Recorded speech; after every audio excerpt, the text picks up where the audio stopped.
In this video, I just want to give you a quick overview of the My ERAS application and what you need to do for it. This is as of the 2012 to 2013 application. You can start working on it on July 1st, and you can submit it beginning September 15th. And here's what the application looks like when you're finished. The application itself really isn't that bad, and individual pieces that you need to take care of include the following: your personal statement, your letter of recommendations, the application itself, selecting programs, your Step 1 and/or Step 2 scores, your medical school transcript, your MSPE, which is your dean's letter, and lastly, your photo. These bottom four tasks are extremely minor, so I'm going to talk briefly about them first.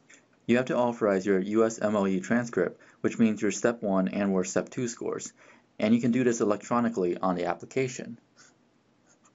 And here's where you do that on the application, under Documents, USMLE Transcript. For your medical school transcript, you'll just have to sign something to approve and let your school upload your transcript onto ERAS. And again, it's probably just a quick form.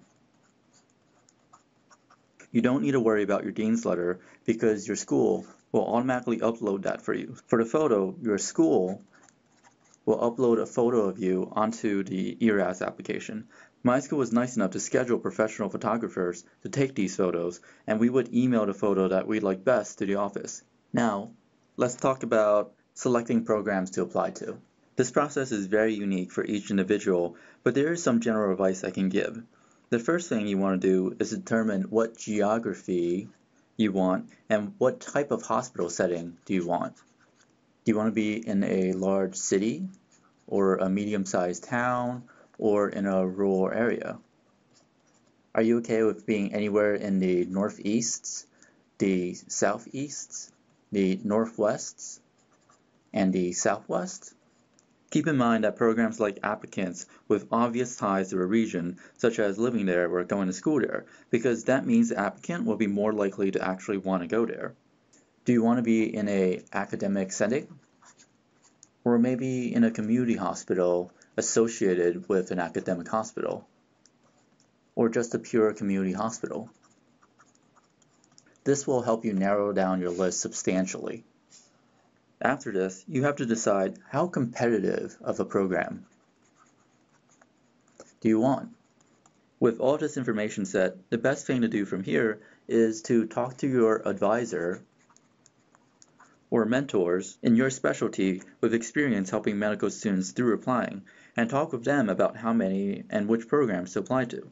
Their experience in this process will be priceless, and they will also be able to give you an unbiased evaluation of where you might stand. How many programs you ultimately apply to is up to you, but this will most likely depend on how competitive the specialty you're applying into is. For example, if you're applying into surgical subspecialties, it's very common for people to apply to at least 50 or more programs. But if you're applying into internal medicine, family medicine, or peds, then 20 or so programs is probably a good number. One last tip: figure out what programs like to take students from your school in your specialty, aka history. If you look through match lists through the years, you'll notice that certain programs will take a lot of students from your school, and these programs are always a good option to apply to. Once you figure out which programs you're applying to, you'll just have to enter it onto ERAS. And the actual page you'll use looks like this. It's under the Programs tab. It takes a little bit of time, but it's pretty self-explanatory. Next up, let's talk about personal statements. This is a huge topic and probably the toughest part of the ERAS application.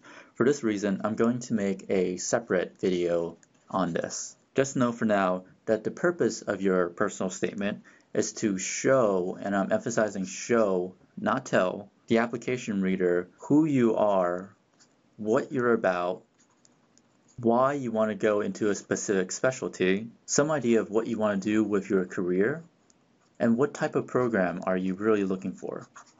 The section for your personal statement under ERAS looks like this, and it's under the Documents tab, Personal Statements. Next, let's talk about letters of recommendation. This is another huge topic, so I will also make a separate video on this. Just know for now that you need 3 to 4 letters. Your dean's letter does not count as a letter. A letter should come from an attending who you have worked with, who knows you well and believes that you'll make an excellent physician in that specialty. I want to emphasize here that it's more important to get a letter from someone who knows you really well than it is to ask a letter from a big name who really doesn't know anything about you, although the best case scenario is to have both. I also want to stress here that getting letters can sometimes be a very difficult process. But the good news is that you don't need to have all of your letters done to submit your ERAS application. So you can submit without letters. In fact, you can just list your letter writers and submit ERAS without having their actual recommendations be finished. Once your letter writer finishes your letter, it gets sent to your school, who then upload it onto ERAS, which then sends an update to all the programs that you've applied to let them know that the letter is now available.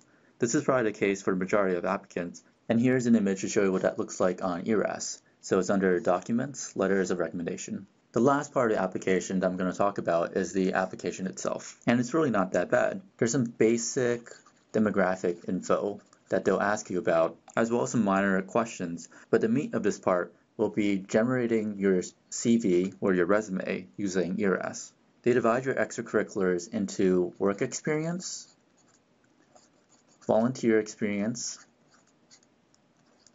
and research. And you just need to list these out and provide a description for each one. And no, you can't just upload your CV, unfortunately.